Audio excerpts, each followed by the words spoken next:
sobreviventes em livros, desejo que esteja tudo bem com todos. Com certeza todos nós já ouvimos falar ou até já assistimos a filmes ou a peças teatrais. Só na Broadway, em Nova York, a peça esteve em cartaz por quase 40 anos, entrando até no livro dos recordes.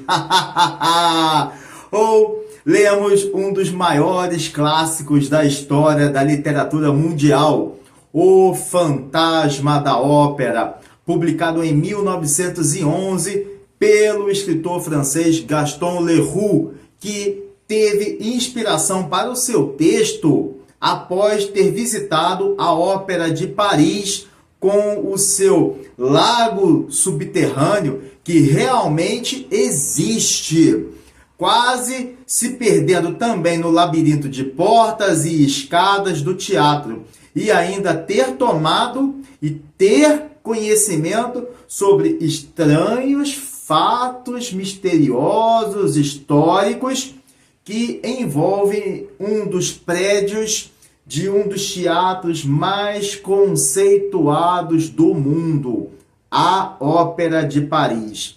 Após a publicação, pouco a pouco, o livro despertou interesse natural e conquistou o público, tornando-se indiscutivelmente um grande sucesso.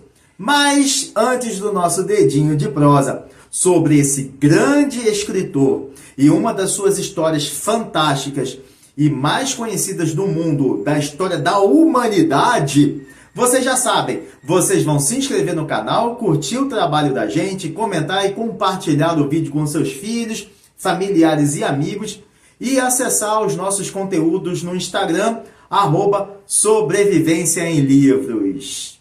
Sobreviventes, o escritor Gaston Louis Alfred Leroux nasceu em Paris no dia 6 de maio de 1868 e escreveu o seu último capítulo em Nice, 15 de abril de 1927. Mas antes de se aplicar à literatura, foi jornalista. Nos tempos escolares, Gaston dedicava-se a ler livros de escritores conceituados como Victor Hugo e Alexandre Dumas, que se tornaram completa influência para ele escrever contos. Em Paris, o futuro escritor ingressou na Faculdade de Direito, mas desistiu em 1890 para trabalhar como jornalista nos tribunais e como crítico de teatro para uma revista especializada da capital francesa. Como jornalista, Gaston começou a se dedicar ao se tornar correspondente internacional para um jornal suíço com sede em Paris, para o qual cobriu o início da Revolução Russa, lá em 1905 ainda. Além disso, como gostava muito de viajar, escrevia guias de turismo e artigos também ligados à área do turismo, do entretenimento em localidades, para aquele mesmo jornal. Porém, em 1896, houve um gravíssimo acidente. Um dos patronos da Ópera de Paris morreu quando um dos contrapesos dos candelabros caiu sobre ele. Essa tragédia chocou incrivelmente a população de Paris e se tornou uma lenda urbana famosa até os dias de hoje. Em meio a esse clima de agonia, Gaston escreveu uma história inspirada nos fatos que se tornou o seu mais famoso livro. Sempre atuando como jornalista da corte, Gaston assistiu a vários julgamentos, entrevistando prisioneiros e testemunhou execuções na guilhotina. Além disso, também viajou para lugares na África e na Ásia, sempre presente em eventos históricos marcantes. O escritor aproveitava suas horas de descanso para passar sua imaginação para o papel, no estilo crimes de quarto fechado e peças de teatro. O ano de 1907 marca um momento muito importante na carreira de Gaston Leroux, o sucesso do seu segundo livro, O Mistério do Quarto Amarelo. Esse livro o faz abandonar definitivamente o jornalismo para se dedicar exclusivamente à literatura, principalmente de temática investigativa e mistério, que logo foram comparadas, as obras dele foram comparadas a escritores do quilate de Arthur Conan Doyle no Reino Unido e Edgar Allan Poe dos Estados Unidos. Stendhal, Alexandre Dumas e Victor Hugo também. O fato de ter trabalhado como repórter permitiu ao escritor imprimir um olhar realista nas histórias, não apenas pela utilização de situações reais, mas por se valer de depoimentos e entrevistas das pessoas para compor as suas personagens, construir as suas personagens dos livros. Pena que, em 1927, o fantasma tenha assombrado pela última vez a Ópera de Paris para Gaston, em abril daquele ano, após um procedimento cirúrgico mal sucedido em Nice, no sul da França. Le Fantôme de l'Opéra, ou O Fantasma da Ópera, é um romance francês de ficção gótica de Gaston Leroux, publicado em fascículos, como era o costume na época, entre setembro de 1909 e janeiro do ano seguinte, 1910, e somente no formato de brochura em abril de 1910. Do gênero literário novela e sobre a diferença, o que é novela, gênero literário novela, qual a diferença para telenovela, tem um vídeo aqui no canal. Assistam-no e saibam a diferença entre esses dois gêneros literários. Então vamos voltar aqui. Do gênero novela, O Fantasma da Ópera costura fatos históricos da própria Ópera de Paris do século XIX a uma lenda urbana sobre a macabra utilização do esqueleto de um músico famoso daqueles anos. Em seu texto, o escritor concebe uma trama sobre uma cantora de ópera chamada Christine Daae. Seu velho amigo de infância, Raoul, ouve a moça, a jovem, a cantar e se recorda que nutria um puro amor pela artista ainda desde criança. Segundo uma antiga lenda urbana, o prédio da Ópera de Paris era assombrado por um fantasma que deixava cartas ameaçadoras aos administradores. Uma noite, houve a apresentação da peça Fausto, da Ópera de Paris, com a primadona no papel principal. Mas, claro que o fantasma não gostou nada disso. Então, no exato momento no palco, a primadona perdeu a voz e um grande e pesado lustre se espatifou sobre a plateia. Então, Christine é sequestrada pelo fantasma, que se chama Eric, e é levada para um quarto escondido embaixo do prédio da ópera, na esperança de que ela passasse a amá-lo. Mas a jovem faz Eric mudar de ideia quando ela retira a máscara dele. Nesse instante, a cantora vê o rosto do rapaz, sem nariz, sem lábios, olhos profundos, era como se fosse um crânio seco, sabe esses crânios secos, cobertos por uma camada de carne morta amarelada? Era exatamente assim. Então, com medo de ser abandonado por causa da sua aparência, a aparência completamente assustadora, Eric decide mantê-la no quarto para sempre. Mas, cheia de pena, ternura e compaixão, Christine pede para que o fantasma a deixasse ele ir embora. Apenas 2 semanas depois, ele a deixa sair, mas na condição de a moça usar uma aliança e ser fiel, leal a ele. Ainda muito assustada, uma certa noite, à luz do luar, com o céu coberto de estrelas, no telhado do teatro, Christine conta a Raul, a seu amigo Raul, que um certo fantasma tinha a raptado. Então Raul diz a Christine que eles deveriam fugir no dia seguinte. E a moça concorda.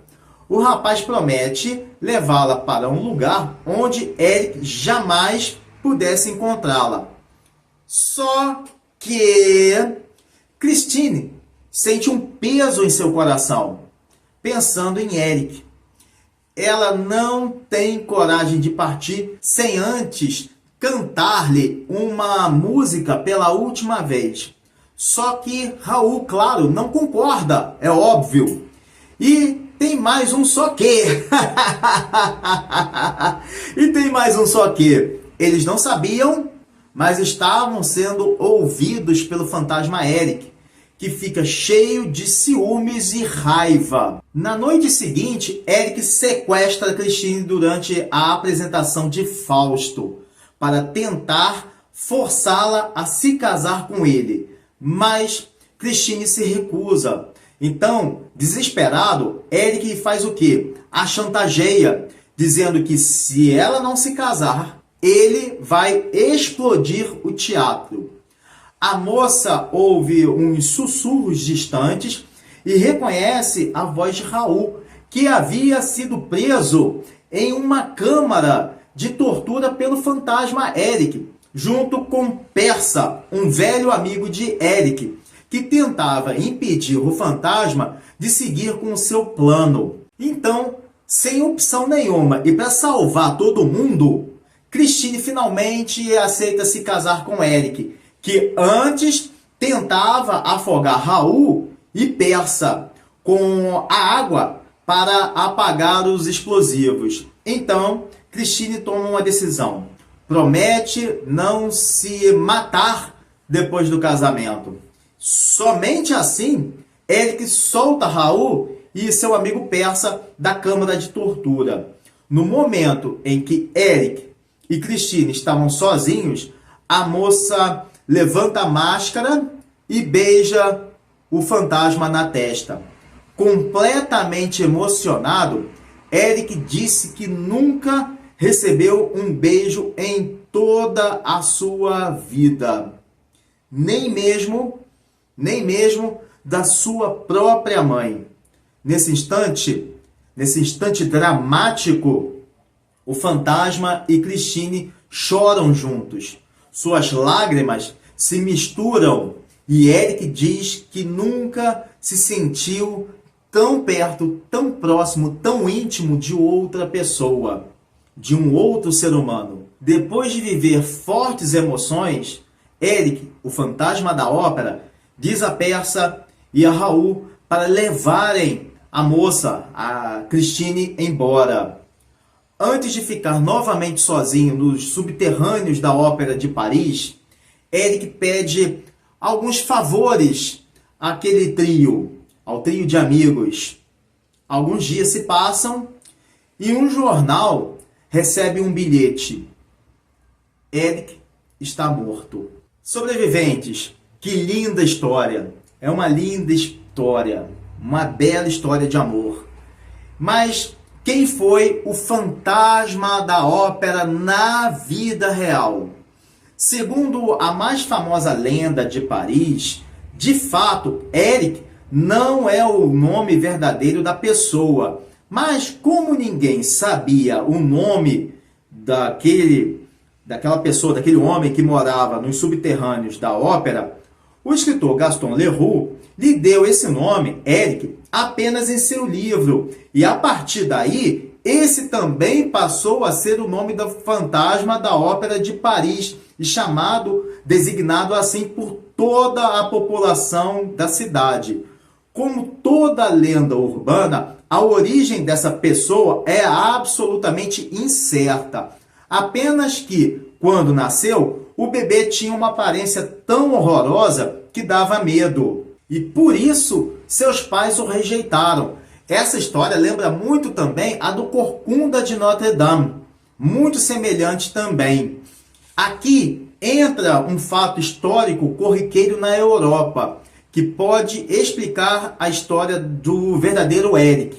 Durante muitos e muitos séculos, recém-nascidos portadores de alguma deficiência física eram deixados nas florestas, ou perto de rios, ou simplesmente abandonados à mercê da sorte, ou até mesmo, no caso de Paris, à porta da Catedral de Notre-Dame. Algumas dessas crianças eram comidas por animais nas florestas, lobos, ursos.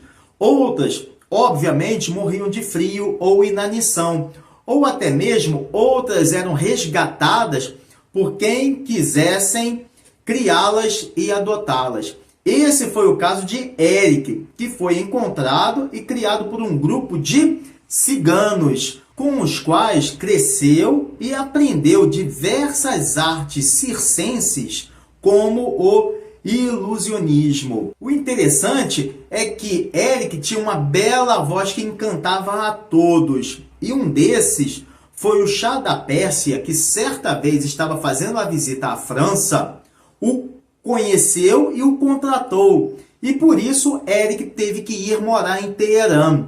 Naquele país, Eric estudou para ser arquiteto do reino, para o qual planejou labirintos, porões e passagens secretas, câmaras de tortura, além de participar de torneios promovidos pelo Shah, demonstrando suas habilidades com um lenço de Punjab.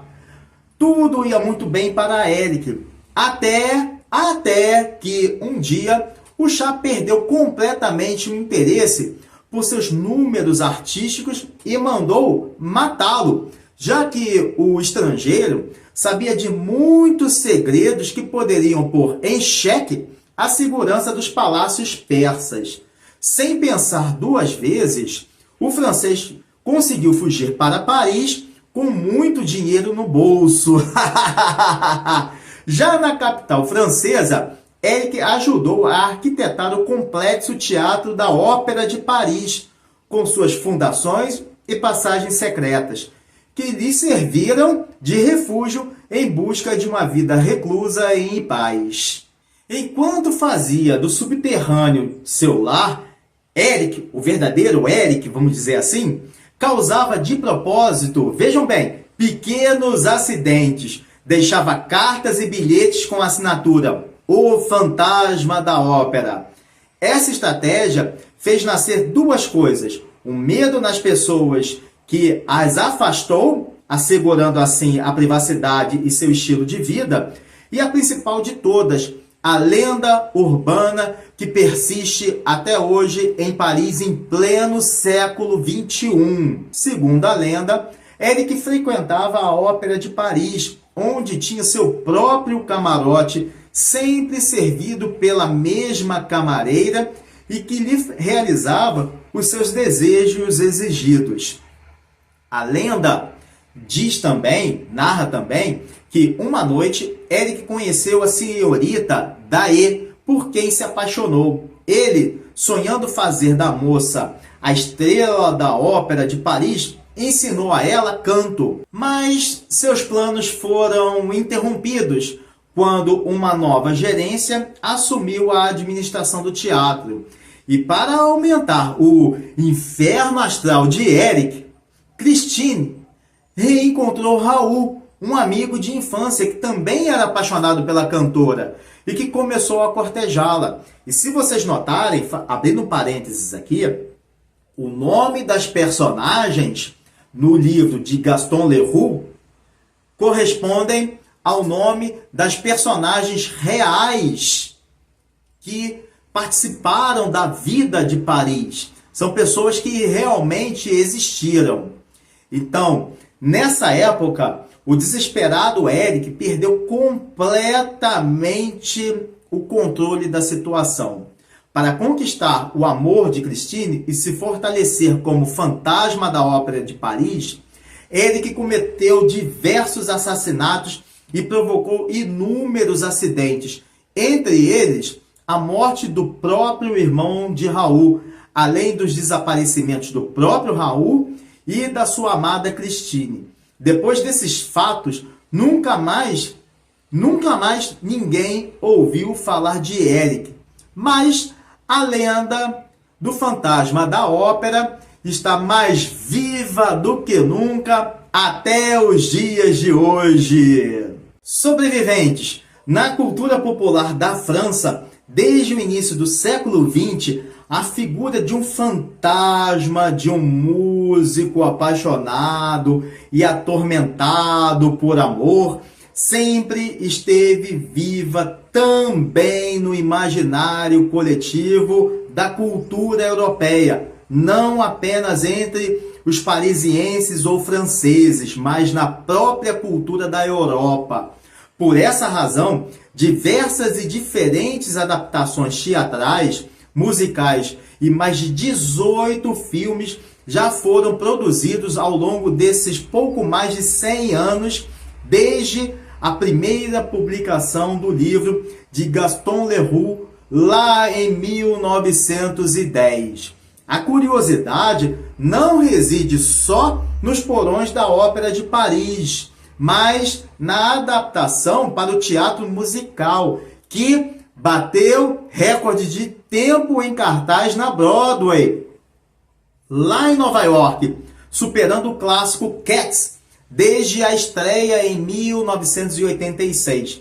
O Fantasma da Ópera é o musical mais visto do mundo, por um público de mais de 100 milhões de espectadores e com o maior sucesso de bilheteria, superando a marca dos 5